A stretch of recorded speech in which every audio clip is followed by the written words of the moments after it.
Village de Djembo, dans la sous-préfecture de Grand Bérébi. Koué Chantal, jeune fille enceinte de 8 mois, doit se rendre dans le centre de santé le plus proche pour une consultation. Et le seul moyen de transport, la moto, sur une piste villageoise. Cette nuit, elle a eu des douleurs, on n'arrive pas à dormir, donc nous ne savons pas de quoi elle souffre. Comme elle est enceinte, nous allons à l'hôpital pour voir ce qui se passe. Puisque nous sommes à 25 km de la SOGB, donc nous sommes obligés de la remorquer sur la moto. Fini le calvaire de Koué Chantal et des populations du village de Djembo. Un centre de santé, une maternité et des logements pour le personnel soignant d'un coût global de 63 millions de francs CFA remis par la Société des caoutchoucs de Grand Bérébi. C'est le fruit du partenariat vieux de 13 ans entre cette société et l'Association des villages déplacés, du fait des plantations industrielles. Plus que jamais, la SOGB mesure l'importance d'avoir accès pour tous à des soins de santé adéquats. Cette réalisation s'inscrit dans le cadre du partenariat SOGB-AVD, regroupement tous les villages riverains de la SOGB, reflète l'engagement de la plateforme pour améliorer les conditions de vie des communautés locales. Le directeur départemental de la santé, Hugues Arsène Kouakou, exhorte les populations à fréquenter le centre de santé du village. Mais n'oublions pas qu'aujourd'hui, la première cause de mortalité, la première cause de consultation, c'est le paludisme. Une femme enceinte, à côté d'elle, ils ont fait le centre de santé. Et puis demain, ceux qu'on va envoyer, c'est vont se tourner les pouces. Est-ce que c'est normal? À la maison, elle accouche à la maison, c'est quand c'est compliqué, ça vient. Est-ce que c'est bon ça? Et donc le centre de santé est là pour vous. Il y a le matériel, il y a le personnel. Pour que le centre de santé fonctionne, il faut quoi? Il faut que les personnes viennent. Le chef du village de Djembo, tout en saluant la construction de ce centre de santé, présente d'autres doléances. Aujourd'hui, c'est vrai, le centre de santé il sera opérationnel, mais il n'y a pas d'électricité, il n'y a pas de l'eau. Donc pour cela, je voudrais demander au gouvernement de vraiment penser aux villages, les villages qui sont un peu éloignés des villes. Le centre de santé, la maternité et les logements du personnel sont alimentés par l'énergie solaire.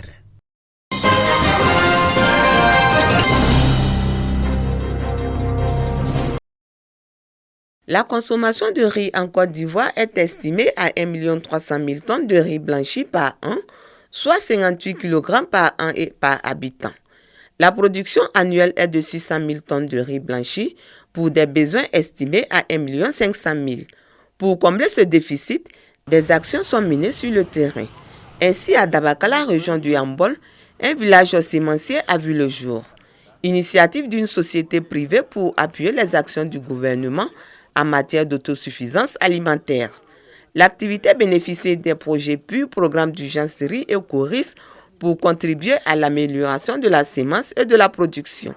Dans le cadre de la reçue de ces projets, des drones sont utilisés.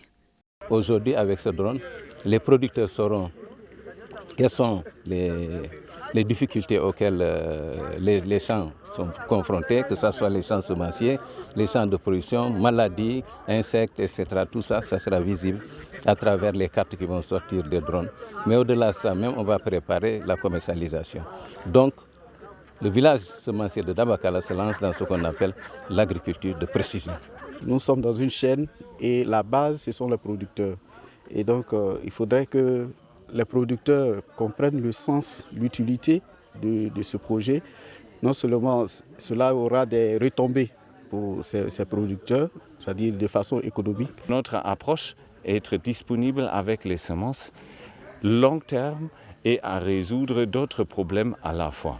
Et ça aussi, ça a convaincu le bailleur en Allemagne qui ont dit « Ah, mais votre projet, c'est même intéressant s'il n'y a pas le Covid-19 ». Le projet avance très bien. Les producteurs ne cachent pas leur joie quant à la mise en œuvre des 10 projets. L'avantage, c'est qu'avant, on manquait de certaines choses, soit les intrants, les herbicides et la bonne qualité de semences. Aujourd'hui, on a tout ça sur nous. Et ça fait vraiment un avantage pour pouvoir produire vraiment de bonne qualité de riz. Le village sémencier C'est 114 hectares pour 174 producteurs.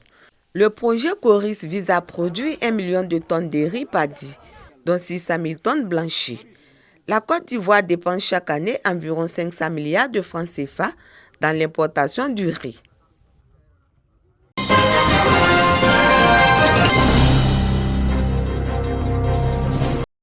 Au regard de ses prouesses techniques, la Chine est une puissance incontournable dans le monde.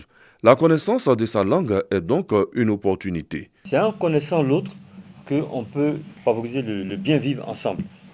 Et cette aventure est une deuxième étape d'une première qui a commencé en 2019 à la Fondation Houphouët-Boigny, où nous avons présenté aux élèves de l'INPHB, futurs ingénieurs, ce projet pharaonique qu'est les nouvelles routes de la soie. Pour cette séance de lancement, outre la conférence sur le mandarin, les us et coutumes, l'art culinaire, les apprenants du jour ont aussi eu droit à la présentation des inventions chinoises qui ont révolutionné le monde. L'initiative est soutenue par le ministère d'État, ministère des Affaires étrangères de Côte d'Ivoire et l'Institut Confucius de l'Université Félix Houphouët-Boigny d'Abidjan. Le ministère des Affaires étrangères encourage cette initiative et invite la population ivoirienne, particulièrement les jeunes, à véritablement saisir cette opportunité-là. Préserver cette coopération commerciale, culturelle entre la Chine et la Côte d'Ivoire, nous avons encore davantage besoin d'étudiants qui maîtrisent la langue chinoise afin de pouvoir pérenniser ces acquis. Déjà initié, Jasminka Ouattara, élève au lycée scientifique de Yamoussoukro, invite ses camarades à s'intéresser au mandarin. Le chinois, c'est déjà une très bonne langue qui instruit et puis qui ouvre les portes. On peut aller étudier par exemple la médecine en Chine, tout ça, c'est développé. Donc je pense que il ne faut pas délaisser le mandarin et puis s'y donner à fond parce que qui veut, peut. Et puis quand tu peux aussi, pour finir, ça t'apporte quelque chose.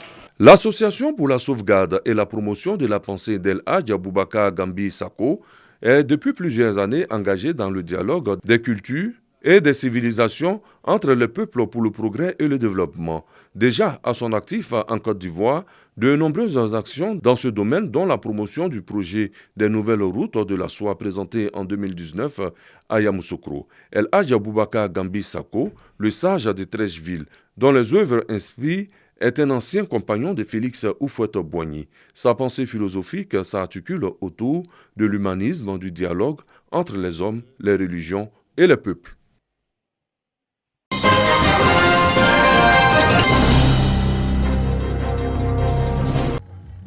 Bledi, sous-préfecture de Djebonoa. Les populations de ce village sont en fête. Les raisons, l'intronisation de Nana Pokou Konan II, nouveau chef du village. François Touré, sous-préfet de Djebonoa, en lui remettant son arrêté de nomination, a conseillé aux nouvelles auxiliaires de l'administration l'impartialité, la sagesse et l'écoute pour les prises de décision. Le chef de village, dernier maillon de notre organisation administrative, reste un symbole et un pilier essentiel à partir de qui se traduit à la base en acte la politique du gouvernement. Acteur de développement, il est au centre de la cohésion et de la paix sociale, fédérateur des divergences politiques, ethniques et culturelles. Le parrain de la cérémonie, Jean-Claude Kwasi, cadre de la région de Gbeke, a demandé au nouveau chef d'être un conciliateur. Aussi, il doit veiller sur la coordination des actions de développement de Bledi afin de bien mener sa mission. Totale réussite et bon vent au chef qui vient d'introniser et bien sûr un avenir radieux, un avenir lumineux pour tout Djebonoa et le canton Sa dans son ensemble. Nana Pokou Konan II est marié et père de plusieurs enfants. Honoré Yaokona, à l'état civil, est désormais le 10e chef du village de Bledi dans le canton Sa, tribu Mouka. Il est né en 1949.